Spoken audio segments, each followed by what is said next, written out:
Bonjour à tous et bienvenue pour ce tutoriel. Aujourd'hui on va voir un petit peu la première partie du garde Kosargi, à savoir la sous-couche et le passage des différents contrastes. L'entièreté des différentes étapes pour le Kosargi vous sera dévoilée au fur et à mesure des sorties de tutoriels sur la chaîne. Alors n'hésitez pas à vous abonner pour ne pas en louper une miette et à me rejoindre sur Patreon si vous êtes impatient et que vous voulez tout voir. Tout est déjà disponible sur mon Patreon. Donc pour commencer, je commence par une sous-couche noire et ensuite j'attaque sur un pré-éclairci à l'aérographe au blanc. Lors de ce pré-éclairci, je vais essayer de focaliser mon attention sur les zones qui vont prendre potentiellement le plus la lumière et insister sur les zones que je voudrais voir plus claires.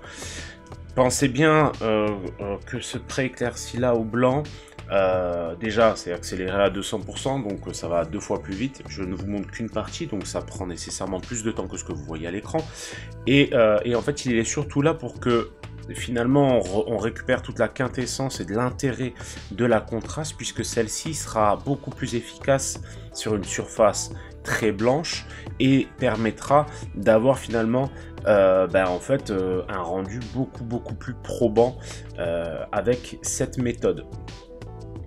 Je commence tout simplement à la contraste, donc avec du Space Wolf Ray pour toutes les zones de NMM en acier qui vont prendre du Space Wolf Grey puisque ça teinte un petit peu de bleu le métal et ça j'aime beaucoup.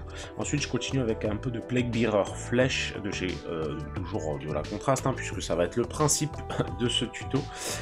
Vous allez voir en fait que je l'applique sur très peu de surface puisqu'il n'y a que les mains et le visage. Ensuite je continue avec un peu de contraste neckbeat sur toutes les zones de fourrure. Alors là moi mon choix il se porte sur une fourrure marron, mais vous pouvez opter pour une fourrure grise.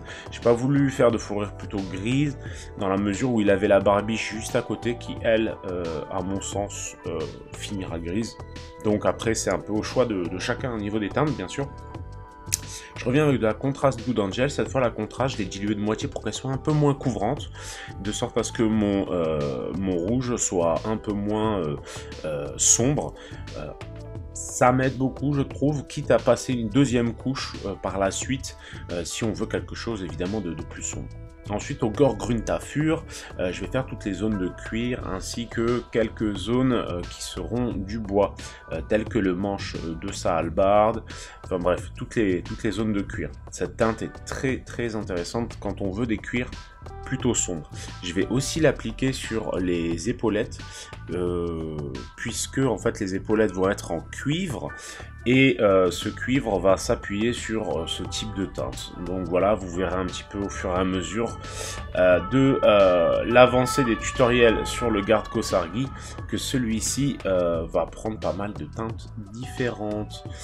Je continue enfin avec un petit peu de jaune, juste après avoir fini les épaulettes évidemment, sur les clés qui vont me permettre d'avoir un NMM doré cette fois.